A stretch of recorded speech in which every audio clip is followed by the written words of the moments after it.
A partir de agora a gente está gravando. O que eu falei aqui no início, eu vou repetir lá no final para ficar gravado. Sobre a Joana de Cus e sobre o amor aos inimigos. Então, Humberto de Campos começa falando assim para a gente, ó. Entre a multidão que invariavelmente acompanhava Jesus nas pregações do lago, achava-se sempre uma mulher, e aqui ele começa a traçar o perfil de Joana de Cusa. A luta entrando. Gente, para quem eu não dei boa noite, acho que a Raquelzinha, boa noite. Achava-se sempre uma mulher de rara dedicação e nobre caráter, das mais altamente colocada na sociedade de Cafarnaum.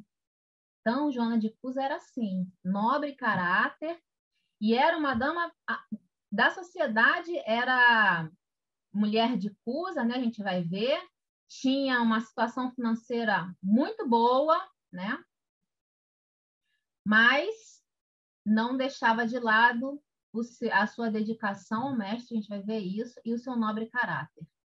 Tratava-se de Joana, consorte de Cusa, esposa, né? Mulher de Cusa, intendente de Antipas, na cidade onde se conjugavam interesses vitais de comerciante e de pescadores.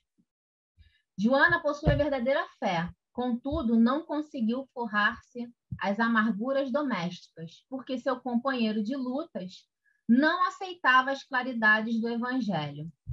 Cusa, né, como Humberto de Campos já colocou aqui, era intendente de Antipas. Então, ele era um representante de Roma, né, em Cafarnaum, que era uma importante cidade aonde existiam ali vários interesses, né, políticos e de poder, né, tudo aquilo que a gente já estudou em alguns capítulos reunido. E ali estava ele, né? E a gente vai ver uma das dores, né, de Joana de Cusa, por já ter compreendido os ensinamentos de Jesus, né, um espírito que já tinha alcançado a profundidade daquilo que o mestre falava, tinha que conviver ainda dentro do que a gente pode falar que era de pior na sociedade da época e na nossa sociedade, né? Que é o quê? Que são os interesses puramente materiais, puramente políticos, né? Esses envolvimentos. Então, Cusa estava ali envolvido com representantes de Roma, a Ritinha está entrando, com representantes de Roma, né? Com representantes judeus, né? De Cafarnaum, né?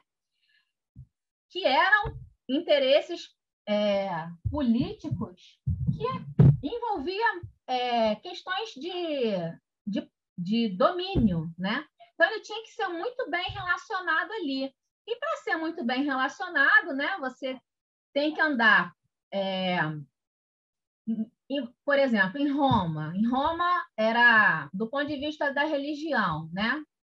Não era a mesma coisa que os judeus, né? Os judeus já tinham a crença no Deus único, né? Já tinham os livros do Antigo Testamento, estudavam os antigos profetas. Roma não, Roma tinha aqueles outros deuses, né? Já, vários deuses, né? Então, Cusa, ele ia de acordo com o interesse, né? Se era para estar no meio dos interesses romanos, falando dos deuses, né? Ele falava. Se era para estar no meio dos judeus falando, ele falava. Então, esse era o comportamento que permeava ali dentro, às vezes, da casa de Joana. E Joana, né, já possuindo esse nobre caráter, imagina o que ela não sentia vendo o marido dela profundamente envolvido com essas questões. E ainda, eu estou adiantando um monte de coisa, mas vamos lá ler. Ó. Joana possui a verdadeira fé, contudo, não conseguiu forrar-se às amarguras domésticas, porque seu companheiro de lutas não aceitava as claridades do evangelho. Ainda tinha isso, né? Porque, assim, eles estavam interessados se Jesus, né, era o Messias, se Jesus era filho de Deus, não tinham olhos para isso. Mas eles sabiam, né, que Jesus era alguém que estava ali atormentando os poderosos. Então, se era alguém que estava ali atormentando os poderosos, eu não posso me colocar junto dele. Eu não quero nem saber que doutrina é essa. Eu não posso escutar, não posso querer. Eu tenho que estar do lado dos poderosos. E estar do lado dos poderosos, né, é estar do lado de quem perseguia Jesus. Porque a gente já viu que qual era o maior medo deles, né? Que Jesus, mestre querido, com o poder que ele já demonstrava, né, que ele conseguisse colocar abaixo esse poder, né, de todos esses representantes. Então, isso era um primeiro conflito aqui que Humberto de Campos revela para a gente que Cusa vivia, que Joana vivia, porque Cusa sabia que ela ia nas pregações do mestre, né? Então, imagina como é que não era esse ambiente na casa dela. Ó, alto funcionário de Herodes, em perene contato com os representantes do império, partia as suas preferências religiosas, ora com os interesses da comunidade judaica, ora com os deuses romanos, o que lhe permitia viver em tranquilidade fácil e rendosa. Ou seja, ele pouco importava para ele a questão espiritual, o que importava para ele era o interesse material e a influência que ele podia exercer ali naquelas comunidades. Joana confessou ao mestre os seus temores, suas lutas e desgostos no ambiente doméstico, expondo suas amarguras em face das divergências religiosas existentes entre ela e o companheiro. Então, Joana, nessa fala aqui, Humberto de Campos já deixa claro que Joana já pertencia ali, né, àquela pequena comunidade que seguiu o mestre. Então, ela foi lá conversar, desabafar, pedir um atendimento fraterno. Vamos ver o que o mestre fala para ela.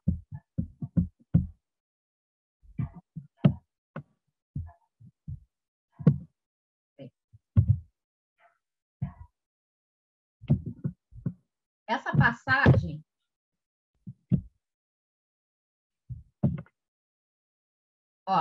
essa passagem que a gente está lendo de Humberto de Campos, ela está relatada, de uma certa forma, no Evangelho de Lucas, capítulo 8, e no Evangelho de Lucas, capítulo 24. Olha como que está lá. Aconteceu depois que Jesus caminhava por cidades e aldeias, pregando e anunciando o reino de Deus, e os 12 com ele. Também algumas mulheres que ele tinha livrado de espíritos malignos e de enfermidades. Maria, que se chama Madalena, da qual Jesus havia expulsado 7 demônios. E Joana, mulher de Cusa, procurador de Herodes. Susana e outras muitas que lhes assistiam das suas posses, né? Esse texto está no Evangelho de Lucas. E é um texto que fala sobre Joana de Cusa, né? E as mulheres ali que acompanhavam Jesus. E fala que algumas delas, né, inclusive Joana de Cusa, assistiam com as suas posses, ou seja, elas tinham uma condição financeira muito boa e ajudava ali, né, os propósitos ali do grupo do Mestre Jesus e seus discípulos. Outra passagem que está em Lucas 24. Tendo voltado do sepulcro, contaram todas essas coisas aos 11 e a todos os demais. Aqui está falando depois da crucificação de Jesus, né? 11 porque Judas já tinha se suicidado. As que referiam aos apóstolos estas coisas eram Maria Madalena, Joana, Maria, mãe de Tiago, e as demais que estavam com ela. Então, aqui fala de Joana de novo, né? Porque Maria Madalena, né? Maria de Magdala, foi a primeira vez, né? Teu contato, foi lá, contou para as mulheres, e as mulheres, segundo a narrativa aqui de Lucas, foram falar para os discípulos. Mas o que as mulheres lhes diziam pareceu-lhes como desvario. Eles não acreditaram, né? Não lhe deram crédito. Então, levantando-se Pedro, correu ao sepulcro e, abaixando-se, viu os lençóis ali postos e retirou-se admirado do que sucedera. Por que eu coloquei isso aqui? Só para a gente ver que assim, poucas pessoas conhecem Joana de Cusa, né? Mas ela está descrita nos evangelhos, né, de Lucas. Ela está lá. Então, eu coloquei isso aqui para a gente ver que tem sim a descrição, né? Fala-se sobre Joana de Cusa lá, não como Humberto de Campos está trazendo para a gente. Mas ela é citada lá como uma das mulheres que acompanhavam ali Jesus. Então, Joana vai lá e pede para conversar com o mestre sobre essas questões, né, que amarguravam seu coração relativa ao ambiente da sua casa e ao seu esposo. Jesus fala assim, Joana, só há um Deus, né? Porque uma das questões que mais atormentavam ela é que o marido não reconhecia, né, verdadeiramente Deus, né, como pai. Porque quando ele andava ali com os outros deuses ali do Império dos poderosos de Roma, né, isso devia atormentar muito ela, né? Então, a questão religiosa, né, a questão de aceitar o Deus único, né, como pai, esse Deus que Jesus veio trazer, era para ela uma das principais questões com o marido. Ó, Joana, e aí Jesus fala, só há um Deus, que é nosso Pai, e só existe uma fé para as nossas relações com seu amor. Certas manifestações religiosas no mundo, muitas vezes, não passam de vícios populares nos hábitos exteriores. Olha que interessante isso que ele está falando para Joana. Não se preocupa, Joana. Não é porque não aceitam Deus como Deus único, não é porque não aceitam a mim como o Messias, né, o enviado, o Salvador. Não é por isso que Deus vai deixar de existir. Não existe ainda nesses corações. Mas ele não vai deixar de existir para isso. E ele é o Deus único, é o Deus Pai, é ele. Muitas vezes as manifestações religiosas são vícios, né? E ainda hoje, se Jesus nessa época já podia falar isso, né? Hoje a gente continua podendo falar, né? A gente gosta de falar que todas as religiões, todos os segmentos religiosos têm a sua razão de ser, né? Tem o seu motivo. Muitos contribuem muito, né, para a nossa sociedade, principalmente para a nossa sociedade carente, mal assistida pelo Estado. As igrejas católicas, as igrejas protestantes, isso é estatística, tá? As igrejas católicas, as igrejas protestantes e as espíritas, elas representam mais de 80% do assistencialismo social que é prestado na nossa sociedade. O que deveria ser feito pelo Estado, mas não é, né? Então, a assistência social, né? E aí a gente pode colocar ONGs também, representam 80% do acolhimento dos nossos irmãos necessitados. Então, né, todas as religiões têm o seu propósito, têm o seu motivo, têm o seu mérito. Mas a gente sabe, né, a gente vê que por algumas vezes, muitas, né, estão muito presas ainda a questões exteriores, né, a questões de manifestação, a questões de hábitos puramente materiais, né, exteriores mesmo. E pouco se importam com a verdadeira transformação do espírito. Esse é um ponto, e é o que Jesus está falando aqui para Joana de Cusa. Só há um Deus. E certas manifestações religiosas no mundo não passam de vícios populares. E todo vício, né, um dia vai ter que deixar de existir. E quando esses vícios, né, do ponto de vista das manifestações religiosas, nas diversas comunidades religiosas que a gente tem, deixarem de existir, e quando os espíritos todos, né, compreenderem que as leis de Deus são leis universais, porque é isso que o espiritismo vem trazer para a gente, não vai mais haver necessidade de religião. Por quê? Porque Deus está aqui com as suas leis imutáveis, né? A sua sabedoria máxima, né?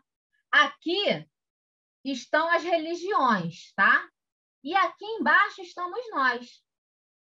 Então, hoje, a gente precisa se utilizar das religiões para chegar a Deus, porque a gente não consegue ainda compreender que se a gente tirar as religiões todas, né, o que vai ficar?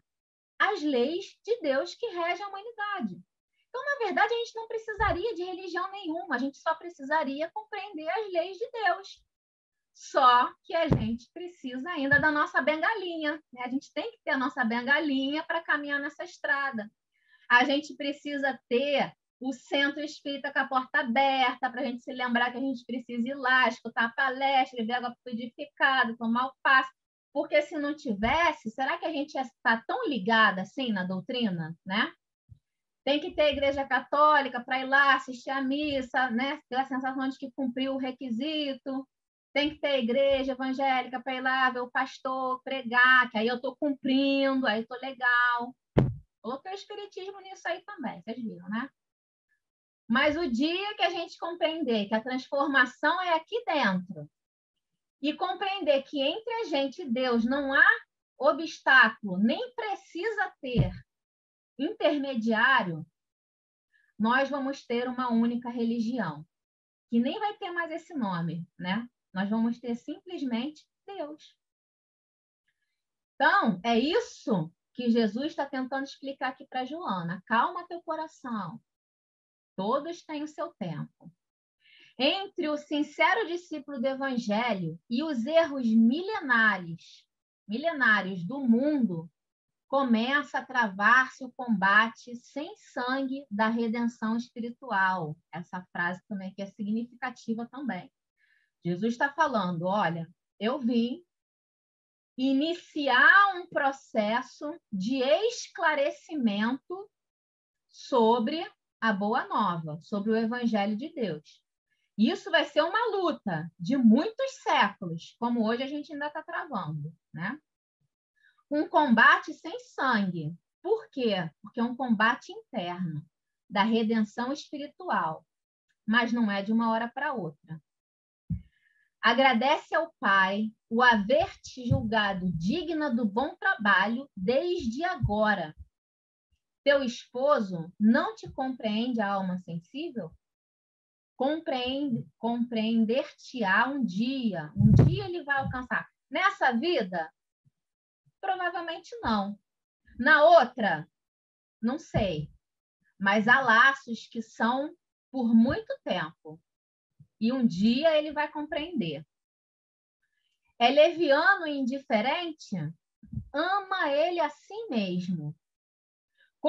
Não te acharias ligada a ele se não houvesse para isso razão justa. Nessa frase aqui, né, nessa colocação aqui de Jesus, sempre que eu faço esse estudo, né, ou eu converso, algumas pessoas já vieram me perguntar sobre isso, porque isso é uma constante nas nossas vidas, né? Se não é na nossa, a gente tem pessoas ligadas a gente, que é o quê? A dificuldade no matrimônio, né? Ah, Elaine, meu marido faz isso, faz aquilo, não sei o que. Então, Jesus está falando que o que ele fizer eu tenho que suportar até o final, é isso? Tem que sofrer o que tiver que sofrer até o final, é isso? E aí né? E aí é uma interpretação minha, sempre gosto de falar isso. Cada um tem um olhar, né? Cada um tem uma interpretação. Mas eu digo assim, olha, se a gente vem passar por uma situação, a gente já viu, né? A gente já estudou bastante sobre isso aqui, que não é o acaso, né? O acaso não existe. Deus não escolhe aleatoriamente quem vai passar por essa ou por aquela prova, quem vai ter esse ou aquele companheiro, filho, isso serve para filho também, né? Aqui a questão é de marido, porque a questão de Joana de Cus era o marido.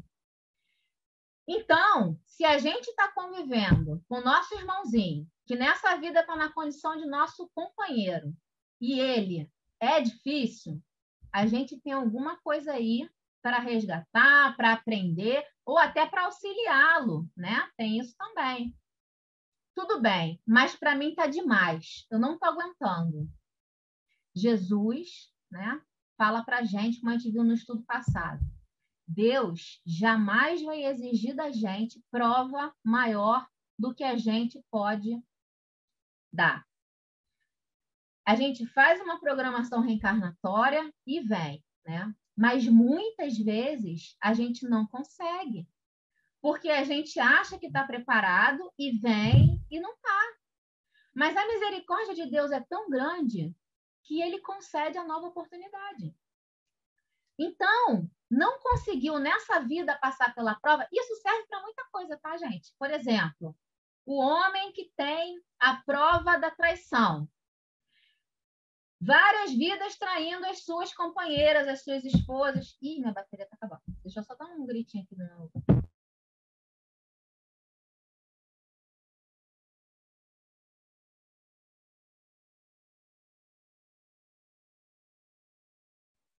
Tá aqui, é o carregador do computador. Obrigada, Morinha. O computador deu uma mensagem aqui de acabando a bateria. Eu pensei que tivesse lá. Deixa eu só colocar aqui.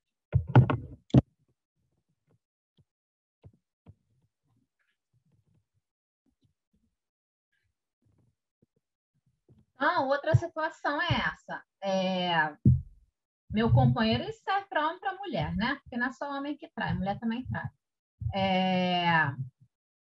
Vidas e vidas traindo o companheiro, né? Isso é um vício daquele espírito.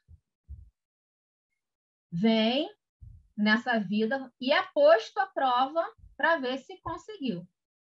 E aí não consegue, trai, e trai, e trai, e trai. Ele precisa transformar esse vício, né? Porque isso não é um caminho correto. Quantas vidas ele precisar, né? Só que aí vai, né? Ele vai ter a oportunidade de transformar isso. Ele vai ter a oportunidade de melhorar isso, né? E assim é para outros tantos vícios do nosso espírito. Então, não, Deus não obriga a gente a cumprir mais do que a gente consegue cumprir.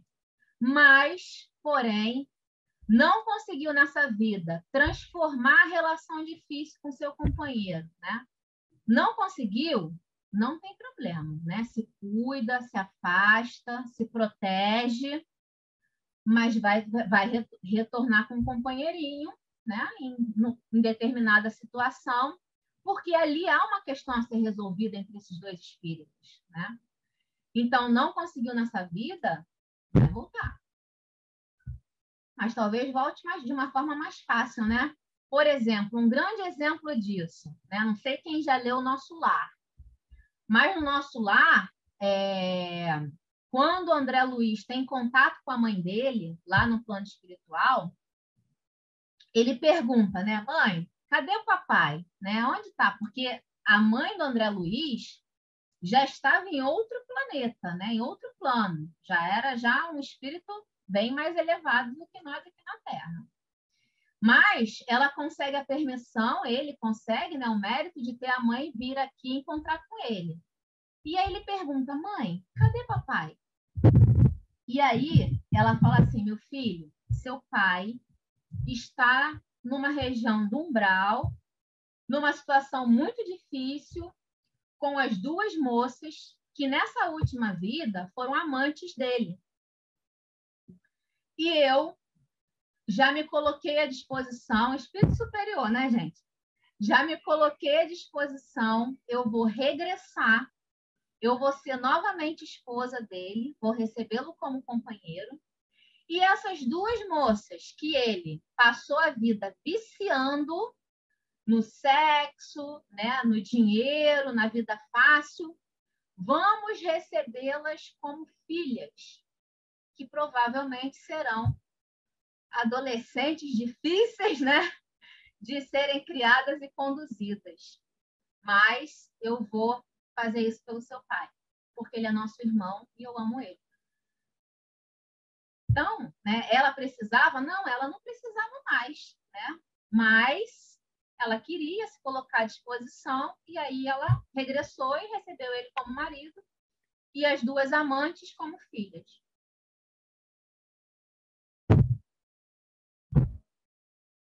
Além disso, não te acharias ligada a ele se não houvesse para isso uma razão justa. Então, não há caso, né? Nossos companheirinhos, nossos filhos difíceis, Nossa sogra, minha sogra é maravilhosa, hein? Meu sogro também.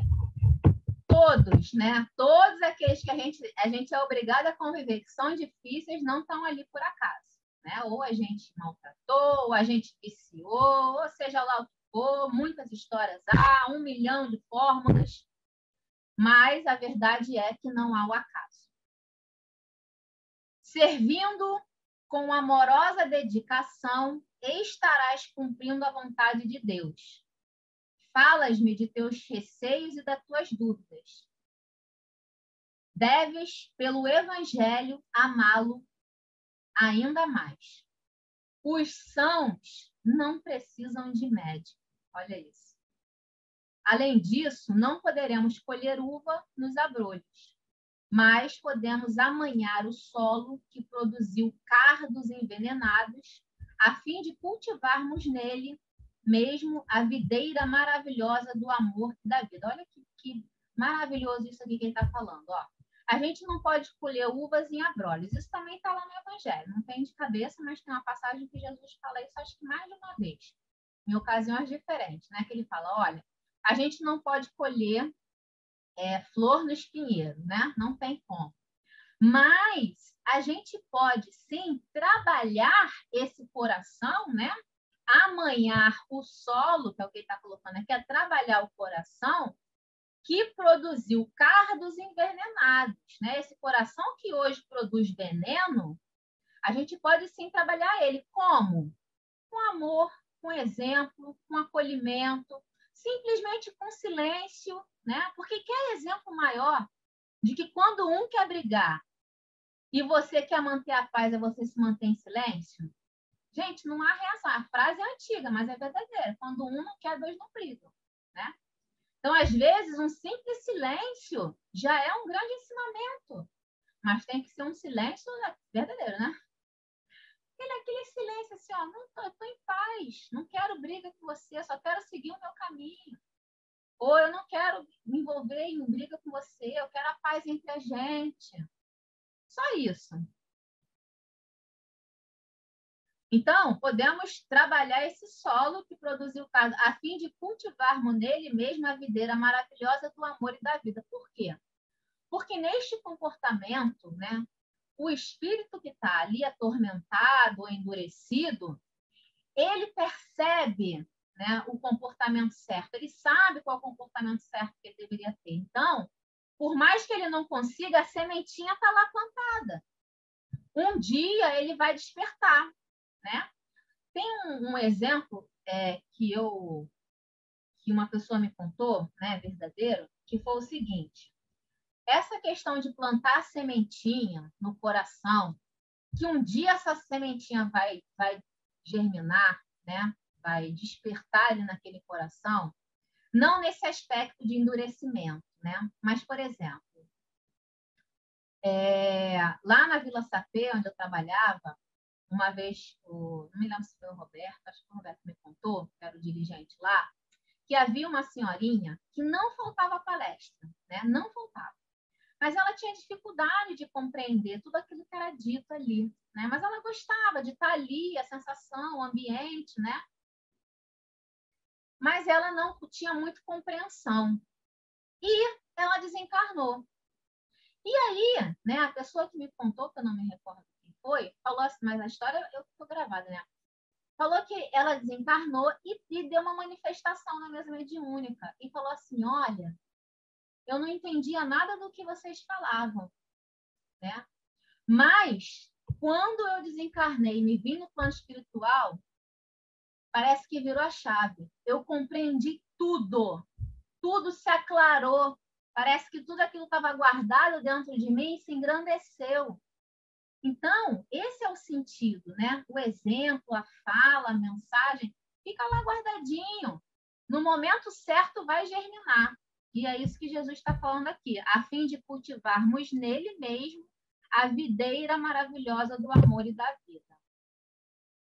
Joana, né, ouvindo tudo que o mestre falava ali, falou para ele, mestre, as vossas palavras me aliviam o espírito atormentado. Entretanto, eu sinto dificuldade extrema para o entendimento recíproco no ambiente do meu lar. Não julgas acertado que eu lute por impor os vossos princípios?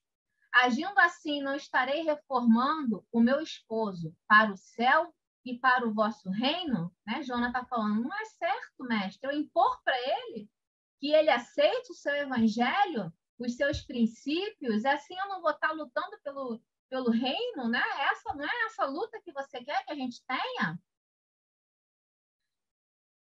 E aí o Cristo sorriu serenamente e retrucou: quem sentirá mais dificuldade em estender as mãos fraternas? Será o que atingiu as margens seguras do conhecimento com o Pai, ou aquele que ainda se debate entre as ondas da ignorância ou da desolação, da inconstância ou da indolência do espírito? O que Jesus está falando aqui para ela?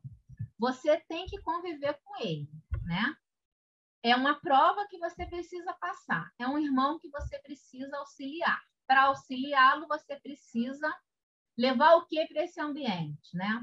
Você precisa levar o amor, a paz e a compreensão. Você que já conhece o evangelho, que já tem um conhecimento maior, tem essa capacidade. Ele não tem. De quem será cobrado? Tá lá, né? Quem mais foi dado, mais será cobrado.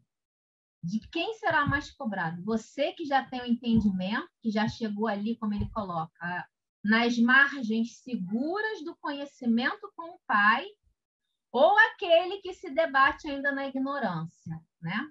É a mesma coisa quando a gente entra numa discussão onde a gente vê que um irmão está tomado ainda por uma sensação de violência, né? De ódio.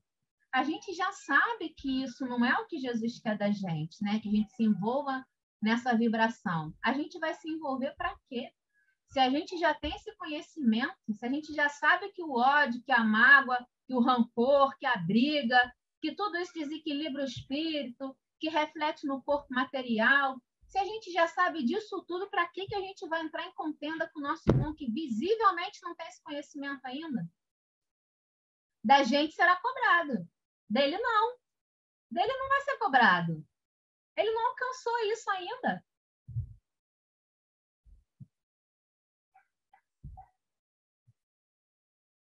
Por que motivo Deus não impõe a sua verdade e o seu amor aos tiranos da terra? Porque ele perguntou, né? A Joana perguntou para Jesus: eu não tenho que impor ao meu marido a sua verdade, a verdade do seu evangelho? Não é isso que eu tenho que fazer? Não é o correto que eu tenho que fazer? Aí Jesus fala para ele: se Deus, né, é o mais poderoso de todos, não faz isso. Porque se Deus não impõe a sua vontade e seu amor tirando da terra, por que não fulmina com raio o conquistador desalmado que espalha a miséria e a destruição com as forças sinistras da guerra? Por quê, né, que Deus não faz isso? Tantos, né? Tantos que a gente viu que deflagraram guerras civis, religiosas, seja lá o que for, que tanto matou. Por que Deus não estancou, não paralisou, né? Não sumiu da face da terra com esse irmão? Porque a sabedoria celeste não extermina as paixões, transforma. Porque Deus não tem o olhar que a gente tem para os nossos irmãos. Deus enxerga um filho que está ainda ignorante na caminhada, precisando ainda aprender muito, ser amado mais ainda e ter as suas paixões transformadas. Isso aqui é uma questão que dava para a gente fazer uma palestra inteira só sobre isso aqui, ó. A sabedoria celeste não extermina as paixões, transforma. Porque o que a paixão dentro da gente, voltado para o lado ruim, tem uma potência que é uma potência boa. A gente só precisa virar a chave para o lado bom. Que foi o que aconteceu com Saulo. Saulo tinha uma firmeza para defender a lei, tinha uma moral, né? Ele achava, né? Uma moral firme ali, ele queria defender a lei, ele fazia aquilo né? Com toda a força dele. Só que ele não tinha percebido que ele estava fazendo isso com uma paixão voltada para o lado ruim. Quando ele percebeu, né, quando ele teve iluminado seu coração, ele só virou a chave da paixão. Mas ele defendeu o evangelho de Jesus com a mesma paixão que ele defendia a lei contra os cristãos quando ele achava que estava certo. Então, olha aí uma paixão transformada, não é aniquilada. As nossas forças, as potências do nosso espírito, elas devem todas ser voltadas para o bem, mas não aniquiladas, né? E todas elas podem ter certeza, né? Tem o contraponto. Gente, ninguém quer falar nada, não? Alguém quer colocar alguma coisa? Deixa eu ver quem é que está aí. Raquelzinha. Rita. Alguém quer falar? Estou falando pra caramba.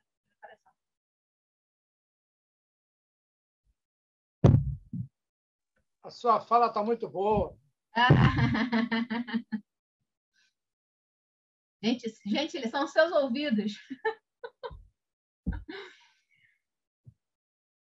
Então, ó, aquele que semeou o mundo de cadáver. Ih, passei muito, vamos lá. Ah, não, ué.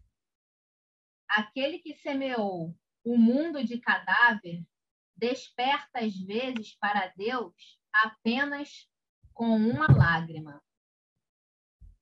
Ah, tá. Que foi justamente o que aconteceu com Saulo, né? Um único acontecimento na vida dele para ele despertar para Deus. E olha o despertar que aquele discípulo teve, né? E despertar. Às vezes é assim, né? Um sofrimento basta, às vezes, para despertar. O pai não impõe a reforma a seus filhos. Esclarece-os no momento oportuno. Olha isso. Deus não impõe a reforma para ninguém. Porque se fosse isso, não teríamos mérito. Se não fosse o nosso livre-arbítrio, da gente ter o poder, né, ou o direito, de escolher os nossos caminhos, que mérito teríamos se a gente fosse, né, caminhar para o lado correto? Nenhum, né? A gente não foi escolher a nossa, foi imposição, a gente só cumpriu a imposição. E aí, Jesus fala assim para ela: ser fiel a Deus, amando o teu companheiro do mundo, como se fora o teu filho. Olha isso. Olha para ele como se for o teu filho. Por quê? Porque se a gente projeta numa pessoa o nosso filho, né? Quem é mãe sabe bem disso, quem é pai também, né? A gente costuma falar só sobre mãe, mas pai também. Quando a gente projeta numa pessoa a imagem do nosso filho, a gente consegue exercitar o amor, né? Se a gente olha naquele ali um filho nosso, a gente consegue exercitar o amor de uma forma mais fácil. Não perca tempo em discutir o que não seja razoável. Não perca tempo com contenda. Por quê? Porque Jesus já está falando aqui. Usa não está preparado para te ouvir. Ele precisa do teu exemplo, ele precisa do teu amor, ele precisa da tua paz. Não tenta esclarecer, não tenta forçar. Ele não está preparado para isso. Então, não perca tempo discutindo. Discutir não leva a lugar nenhum. Nenhuma discussão. Eu nunca vi, nem nunca participei de uma discussão, né, que vai crescendo o calor da emoção, vai crescendo, e que no final alguém de coração limpo fale para o outro: você está certo. Duvido, não tem. Não existe isso. Quando a discussão começa, não vai ter um final bom. Não vai nunca, então não começa a discussão. Deus não trava contenda com as suas criaturas e trabalha em silêncio por toda a criação. Vamos ter nosso Deus como exemplo, trabalhar em silêncio, trabalhar com paz, trabalhar com amor. Volta ao lar e ama o teu companheiro como o material divino que o céu lhe colocou em tuas mãos para que talhe a obra de vida, sabedoria e amor. Olha isso.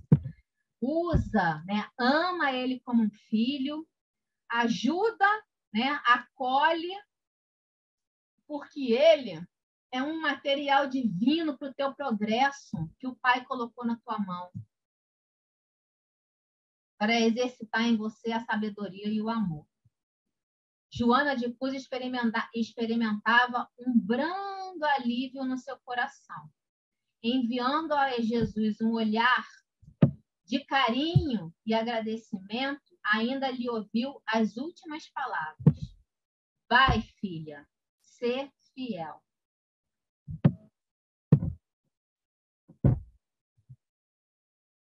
Desde esse dia memorável para a sua existência, a mulher de Cus experimentou na alma a claridade constante de uma resignação sempre pronta ao bom trabalho e sempre ativa para a compreensão de Deus. Né? Prosseguiu, resignada, né? Experimentando a qualidade constante de uma resignação firme no seu coração. Se resignou, se entregou à fé e foi. Como se o ensinamento do mestre estivesse agora gravado indelevelmente em sua alma, ou seja, indelevelmente é o que não se apaga. Jamais se apagaria da sua alma. Considerou que antes de ser esposa na terra, já era filha daquele pai que do céu lhe conhecia a generosidade e os sacrifícios. Olha a fidelidade a Deus aqui. E a fidelidade é isso, né? A gente viu, né? Fidelidade não é cumprir requisito. Fidelidade é se entregar completamente aos desígnios. E foi o que ela fez.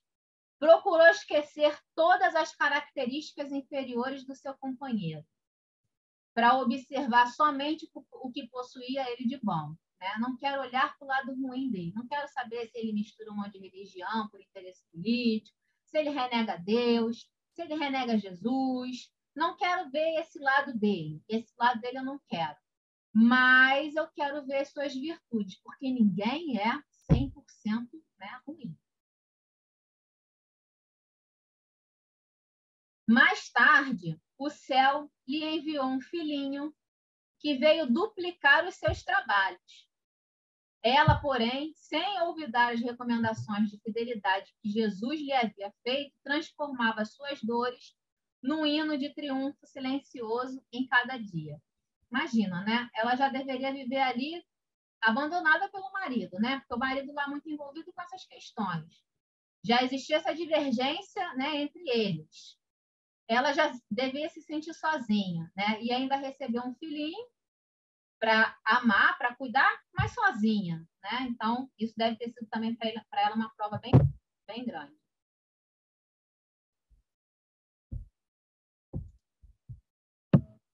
Então, os anos se passaram. Arthur, fala, Arthur, pode falar. Você estava falando um pouquinho antes, mas é sobre isso daí. Sobre as programações, não é? Para a reencarnação. Isso. Sobre casal, casamento.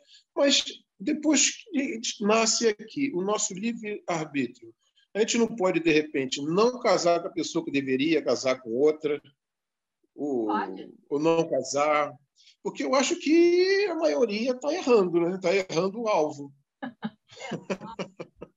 Porque não tem uma programação assim, olha, você vai sair no carnaval, vai sair transando com todo mundo, vai ter um filho. Acho que ninguém programa isso lá em cima, né? Não, então. O que acontece? A gente não tem como, né? A sabedoria divina, a gente está falando, né? A sabedoria da espiritualidade é inalcançável para a gente, né? A gente tem coisas que, até no próprio livro dos Espíritos, né, os Espíritos várias vezes falam, olha, isso aí vocês não conseguem alcançar ainda, não tem capacidade de entender, enfim. Há as programações reencarnatórias, né? Então, sim, há a questão de que você, como eu falei, o exemplo da mãe do André Luiz. Ela se propôs a retornar, recebeu o ex-marido, né? O antigo marido, como esposo novamente. Então, foi uma programação reencarnatória dela, né? Aí, digamos, não acredito que tenha sido o caso dela, porque ela já era um espírito superior, então acredito sim que ela tenha passado por essa prova. Louvor, né? Posso até dizer isso. Mas, no caso, é o marido, né? Hã? No caso, o marido. Não era para casar com ele, mas ele não quis. Foi casar com outro. O marido, o pai do André Luiz? Dando um exemplo, por exemplo. Ela teve essa programação. Sim, para então, casar com ele e ter vamos duas dizer filhas. que ele não quis casar com ela, isso? Não deu certo Isso essa foi. programação? Exatamente. Sim, mas olha, pode, lógico que pode acontecer. E pode acontecer também da programação reencarnatória, né? Se encontrou, casou. Eu já vi em romance, não me lembro qual é, que um nasceu num país, né? O outro nasceu lá, um na América do Sul, o outro lá no outro continente, enfim. Se encontraram. Estava programado, Não, se está encontraram. programado. Né? Está programado. Mas não deu certo. Um sucumbiu, um não conseguiu resgatar o que estava programado ali para resgatar, né? E separou, porque não aguentou. Eu só, eu, Né? eu só acho que hoje, eu acho que hoje não tem muito isso, não, sabe? O pessoal casa muito fácil, muito pela beleza física ou por dinheiro. O pessoal está assim, casa e descasa, casa e descasa, casa e descasa. As relações hoje... Tudo bem. Eu acredito que a espiritualidade deve se aproveitar de tudo isso e ir lá e costurando alguma coisa, né? Deve aproveitar. Eles não descartam tudo, não jogam fora. Eles sempre aproveitam. Mas hoje o negócio está meio estranho. Então, isso também é uma prova, né? Isso também é uma forma de crescer. As relações hoje realmente elas estão, como eu canso de ouvir, né? Algumas, até a teoria, né? As relações líquidas, né? De fato, as relações hoje, né? Por conta de várias questões da nossa sociedade, estão desse jeito, sim, né? Você tem toda a razão. Mas foi o que você falou também. A espiritualidade aproveita. Agora, o que eu posso te dizer mesmo a pessoa não firmando com aquela que ela precisa resgatar nessa vida, né, tendo essa situação que você está falando, de ficar, todo mundo fica com todo mundo tem relação, tem hoje, daqui a um ano separa, tem com outro separa, tem com outro separa. Se tiver um espírito irmãozinho que precisa de alguma forma resgatar, vai vir para o teu caminho, seja lá da forma que for, vai vir para o teu caminho. Porque não é necessariamente essa relação de marido e mulher que eu falei, né? Tem relação entre Não, geral, outras. A questão aqui é marido e mulher, porque é a questão de Joana de Cusa com o marido.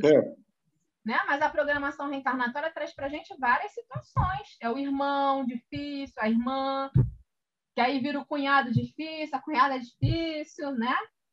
A questão é, no final, vai ter que aprender a amar. Se não aprendeu a amar o cunhado ou a cunhada, tá rindo. Se não aprendeu a amar o cunhado difícil, vai receber o cunhado como filho na próxima encarnação. Vamos lá. Porque a meta é amar. A meta é aprender a amar, entendeu? E assim, essas pessoas que vão metralhando para tudo quanto é lado, você falou, hoje em dia tem muito isso, né? Os conquistadores profissionais, aí vai metralhando os corações com a beleza, né? Acaba com os corações de todas as mulheres e as mulheres também dos homens, vão ter que resgatar. Enquanto não aprender a amar verdadeiramente, todos esses coraçõezinhos que foram maltratados, eles vão sofrer também o maltrato, né? Para aprender a amar. Então, a questão é essa, a programação reencarnatória, a gente cumpre 100%? Às vezes, não. Eu estou para dizer que na maioria das vezes, não. Né? Na maioria das vezes, a gente sucumbe. Mas a sabedoria divina vai saber uma forma de trazer de volta para o nosso caminho essa prova necessária. Né? Eu acho que já foi mais fácil fazer essa programação umas décadas atrás. Será, Arthur? Sabe por quê? Eu acho que era. Sabe por que eu penso nisso? Porque assim, um casamento duradouro, né, não necessariamente é um casamento feliz. Antigamente, os casamentos não se desfaziam com a constância que se desfazem hoje, mas muitas questões envolviam isso. Por exemplo, a mulher não tinha espaço no mercado de trabalho, né? Então ela era muito mais submissa. Mas, então, ela vivia muito mais tempo ligada naquela relação, sofrendo. Hoje não existe mais isso, né? Então, o casamento sobreviver anos, né? Os dois lá casadinhos, não necessariamente quer dizer que aquele resgate ou aquela prova está sendo cumprida. Porque você pode conviver 20 anos com uma pessoa dentro da sua casa e odiar essa pessoa. Você aprendeu a amar? Não. E eu conheço exemplo assim, viu? Até hoje.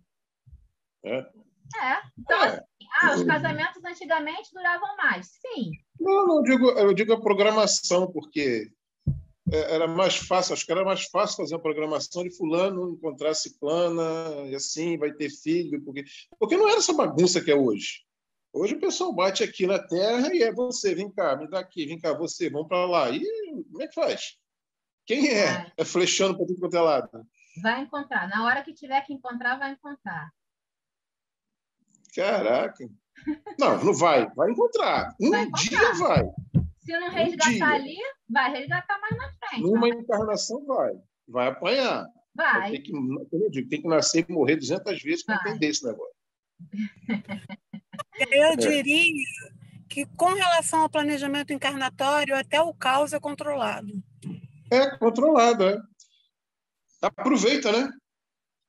A espiritualidade, foi isso que a Carminha falou, que eu falei. A espiritualidade tem uma sabedoria que a gente não consegue compreender. É demais para nossa cabeça, entendeu? Mas o mal pensa que faz o mal, mas está sendo usado pelo bem, né? Também. A Raquel queria falar, Raquel. Eu ia comentar justamente isso que você falou, que as relações antes pareciam ser felizes, mas não eram, era uma condição social, né? Hoje em dia, você tem muito mais liberdade para terminar uma relação do que antes, né? Como você falou, a mulher hoje está muito mais independente, então ela tem mais condição de lutar por si, até porque a grande maioria das mulheres no Brasil cuida da família sozinha, né?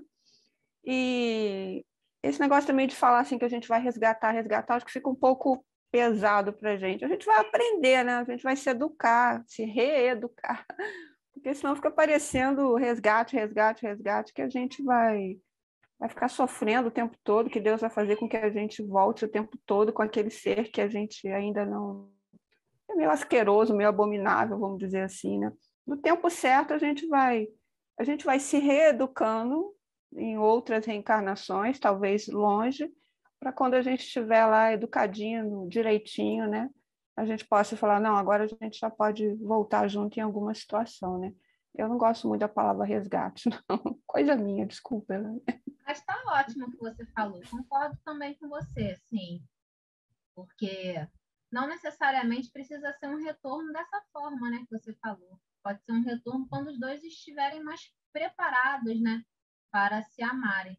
E foi o que Jesus falou aqui, como se receber como filho também, né? Não necessariamente como marido, como companheiro, né? E receber como um filho torna até mais fácil, né? Às vezes, de transformar essa relação em relação de amor. Gostei. Às vezes até um filho que não nasceu da gente, né? Um filho, às vezes, que chegou mais tarde. Sim. Né? Às vezes um aluno de um professor, né? Por exemplo, a minha caminhada aqui na Terra foi sempre ligada à educação, até dentro da casa espírita. Quando eu fui jovem, que eu fui católica, seguindo a religião da minha mãe, sempre estava ligada com a educação. Quem sabe essas crianças aí não têm um porquê de alguma coisa que eu precisasse aprender, que eu reneguei, assim, que eu deixei passar. Então, a gente tem que pensar nisso também, né? Sim. Às vezes, como enfermeira, vem para cuidar de pessoas doentes, como pessoas com severidade psíquica, às vezes não vem até dentro da família, vem no ambiente, mas vem como aprendizado, né? Exatamente. Deus tem caminhos que a gente não consegue alcançar, mas Ele tem, né? E a gente o irmãozinho vai chegar para a gente amar, ser amado, né? E sempre respeitando. Deus é o amor sublime, né? E é para a gente também. Então, vai chegar, se a gente precisar, vai chegar de uma forma mais branda e mais suave, sim. Torturado pelas ideias odiosas de vingança, olha o que aconteceu com o CUS aqui, né? Os anos se passaram, as perseguições políticas desabaram sobre ele, né? Joana, contudo, se mantinha firme. Olha a diferença, né? Torturado pelas ideias odiosas de vingança, pelas dívidas insolváveis, pelas vaidades feridas, pela moléstia que lhe verminaram o corpo, o ex-intendente de Antipas voltou ao plano espiritual numa noite de sombras tempestuosas. Então, olha tudo isso que aconteceu com ele, né? Perdeu dinheiro, foi perseguido, né? Questões políticas, né? Um dia você está em cima, no outro dia você não está mais. Premida pelas necessidades mais duras, a nobre dama de Cafarnaum procurou trabalho para se manter com o filho que Deus lhe confiara. Algumas amigas lhe chamaram a atenção, tomadas de respeito humano. Então, Joana, que tinha uma situação muito confortável naquela sociedade, né? Era uma dama de Cafarnaum. Quando Cusa, né, morreu, e já morreu sem ter nada mais e muito doente, ela se viu ali sozinha com o filho, né? E as viúvas, na época de Jesus, com filhos, eram ignoradas pela sociedade, né? Mas como ela tinha amigas ali, né, na sociedade, elas foi lá e buscou o trabalho com elas.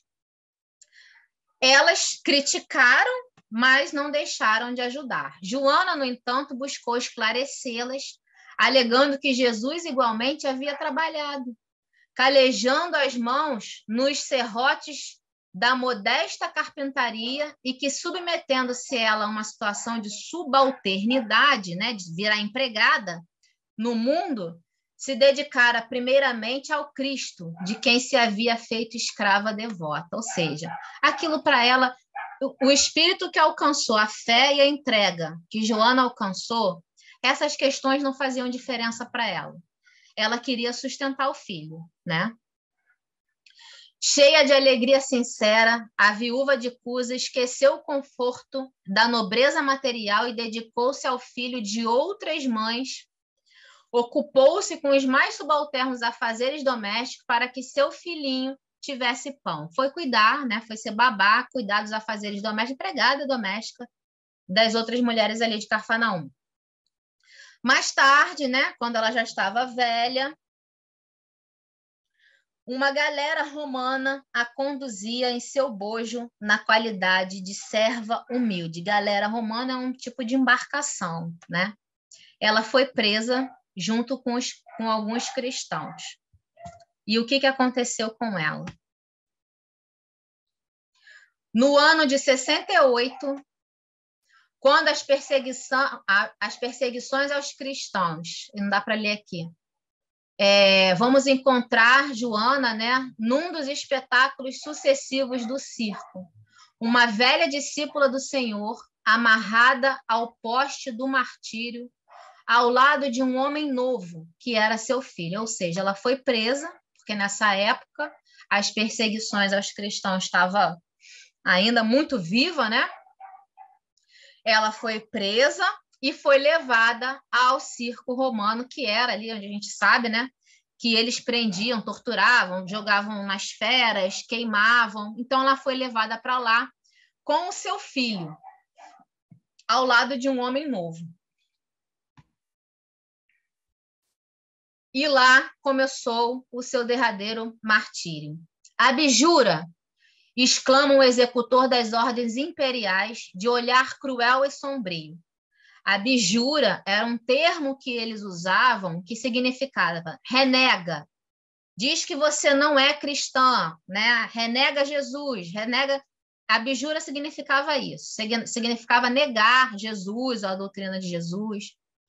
A antiga discípula do Senhor contempla o céu sem uma palavra de negação ou de queixa. Então, o açoite vibra sobre o rapaz seminu que exclama entre lágrimas.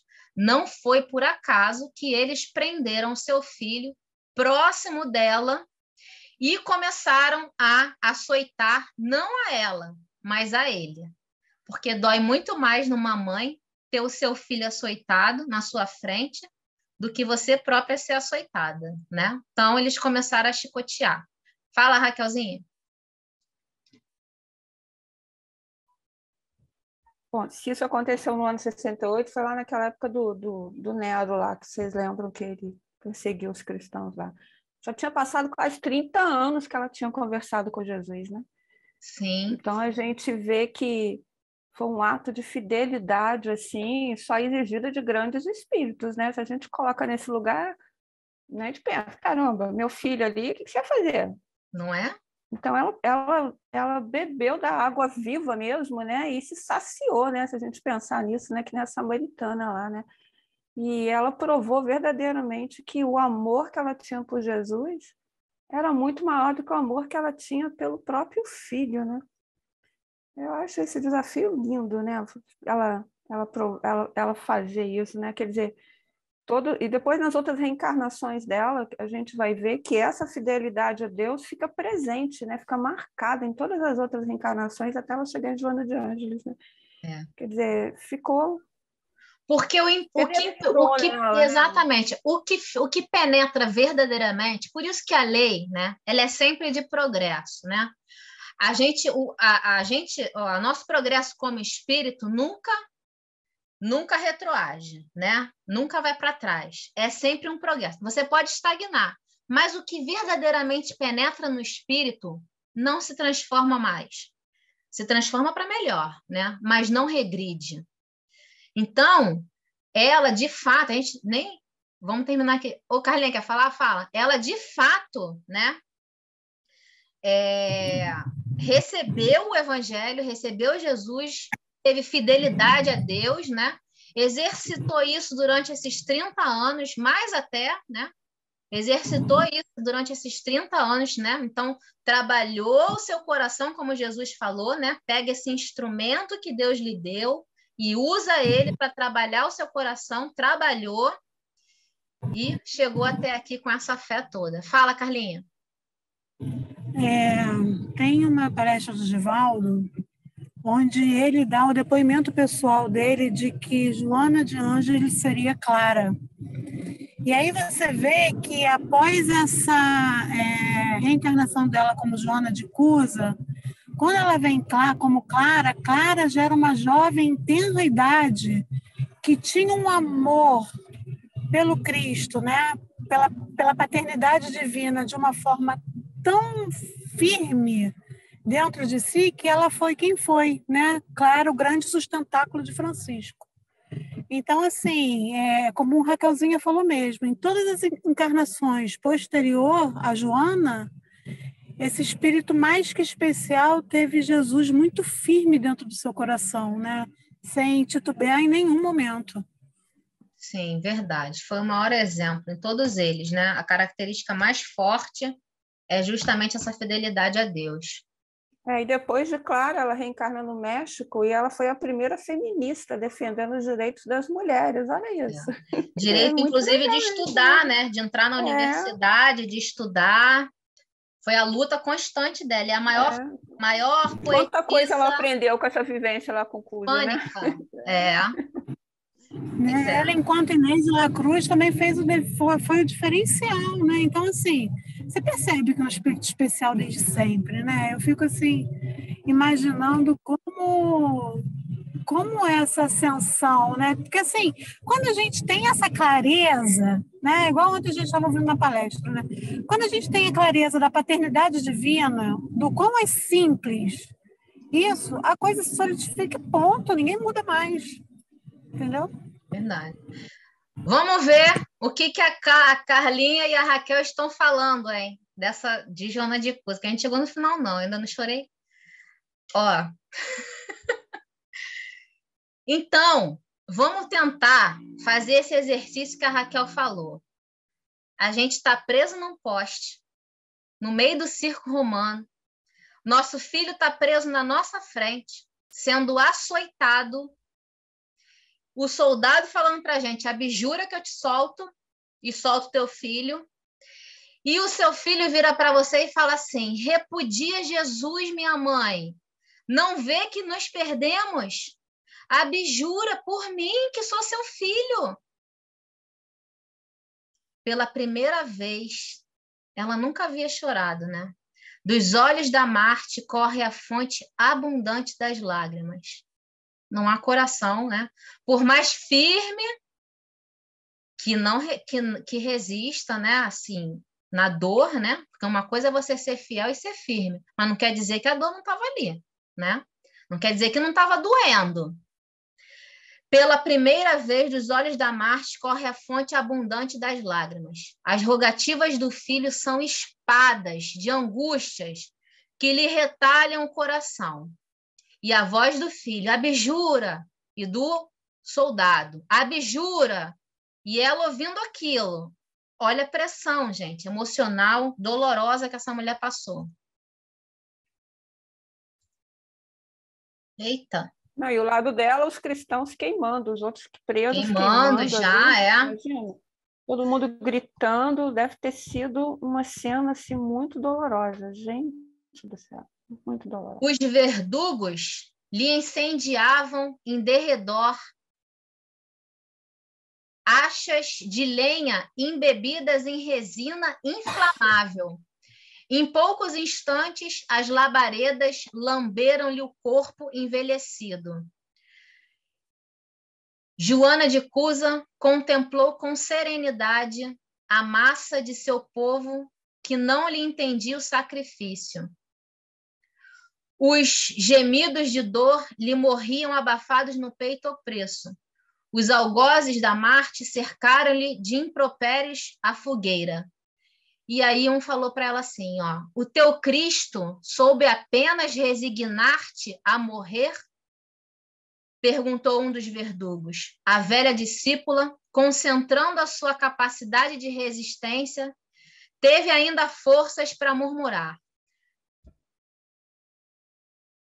Não apenas a morrer, mas também a vos amar. Nesse instante, sentiu que a mão consoladora do mestre lhe tocara suavemente os ombros e lhe escutou a voz carinhosa e inesquecível. Joana, tem bom ânimo, eu estou aqui.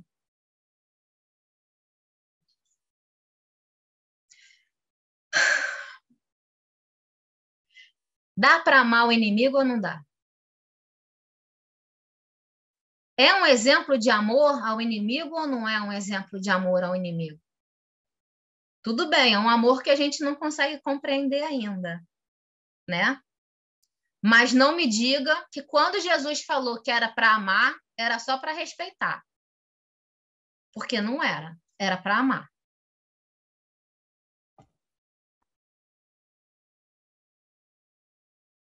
Forte, né?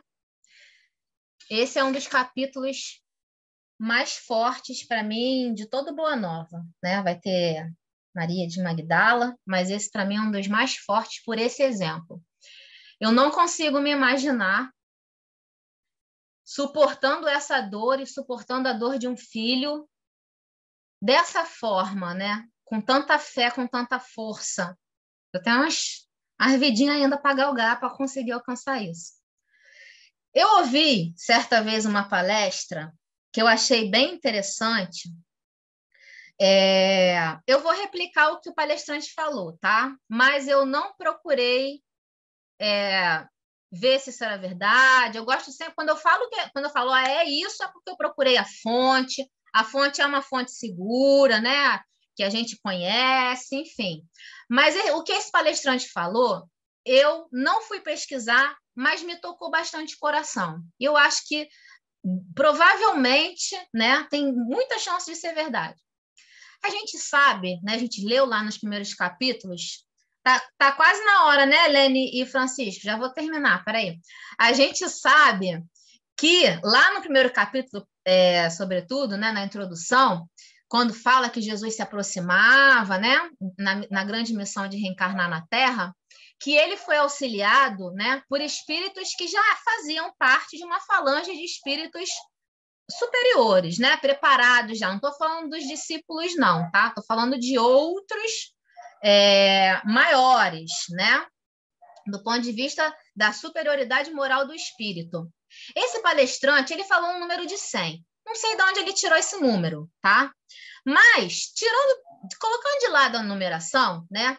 A ideia me soa bem, porque a gente sabe que, por exemplo, Estevão, para quem leu, né, a obra, né, conhece, Estevão nunca teve contato com Jesus, mas já foi um exemplo de fidelidade, de amor a Deus, né? O primeiro mártir.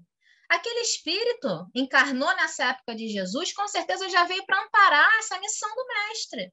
E eu coloco Joana de Cusa na mesma graduação, né? Porque já era um espírito muito, né? Muito avançado e preparado. Tinha as questões dela? Tinha as questões dela, mas eu colocaria ela também nessa gama de espíritos que veio para auxiliar, né? Trabalhar algumas questões e auxiliar. Por exemplo, João Batista, né? João Batista também tinha as questões? Tinha, mas já tinha uma compreensão muito, muito maior de Deus e do Evangelho Universal que Jesus veio trazer? Tinha, né? Então, eu gostei disso que ele falou, apesar de não ter ido buscar a fonte, achei muito pertinente e acredito nisso sim. E aí, depois, né, a Carlinha falou, né, das outras vidas, né, que Joana depois veio, e a mesma personalidade de fidelidade a Deus, a mesma personalidade de amor ao próximo, né, desse amor verdadeiro ao próximo. Fala, Arthur. Então podemos dizer que o que ela passou estava na programação reencarnatória e que o fardo era suportável para ela. Sim, tanto que ela suportou. Pois é. Tanto que ela conseguiu, né? Conseguiu ajudar ali. E a gente, assim, o capítulo está focando nesse drama dela com Cusa. Mas eu acredito que esse espírito, nessa encarnação, não ajudou só o companheiro, né? Ela ajudou muitos, e muitos. Fala, Carlinha. Assim, é só sobre o que você falou, né, com relação a Joana de Cusa, já são desses espíritos que vieram auxiliar a missão de Jesus, né? Se você pensar, né, que os bastidores espíritas dizem que João é Francisco, né? E assim, e se a gente colocar a Joana de Cusa da forma como você falou, ela é um espírito superior a João, né, com certeza, faz todo sentido. Clara, seu alicerce de Francisco, do discípulo amado. Sim. Pois é, né? Não faz? Para mim também fez todo sentido. E veio, né? Porque tiveram ali, junto com Jesus, já construído, muito provavelmente, essa relação de amor, né? Entre os dois, relação de amor fraterno, que eu digo, né? Esse amor fraterno e essa parceria, entre aspas, né? De um auxiliar o outro. E quem tinha mais capacidade de auxiliar, né? Joana, né? Então, enxergo perfeitamente isso que você falou. Muito bom. Alguém quer falar mais? Alguma coisa? Quer colocar? Agora, gente, a gente precisa agradecer muito o nosso Humbertinho de Campos. Vocês leram a passagem de Joana de Cusa que eu li nos Evangelhos? Pequenininha. Olha essa mulher, olha esse espírito que Humberto trouxe para a gente. Que conhecimento é esse que ele trouxe para a gente, né? A gente precisa agradecer muito Humbertinho. E Chico, né? Claro. De ter dado esse presente para a gente. A gente ia ficar só com aquela passagenzinha ali, ó. Joana de Cusa com outras acompanhavam Jesus. Então, vamos encerrar. Quem quer fazer a nossa prece para a gente encerrar? O Lulu tá quietinho. Francisco, faz a prece para a gente. Você faz? Oba! Então vai. Então, sim, Jesus, Senhor de infinita bondade e misericórdia. Agradecemos por mais esse dia, por mais esse estudo tão esclarecedor, Senhor. Nós possamos, Mestre amado, tomar como exemplo esses espíritos que veio, Senhor, nos trazer a luz do conhecimento, o exemplo de amor, Senhor. Que só possa, nesta amada, amparar todos nós, tua bondade, teu amor, tua misericórdia, que possamos, Mestre, seguir em frente. Que é isso que tu espera de nós, Senhor. Não só nessa parte intelectual, mas no exercício do amor. E assim, com o coração cheio de alegria, eu dou graças a Deus, Senhor. Assim seja. Que assim seja.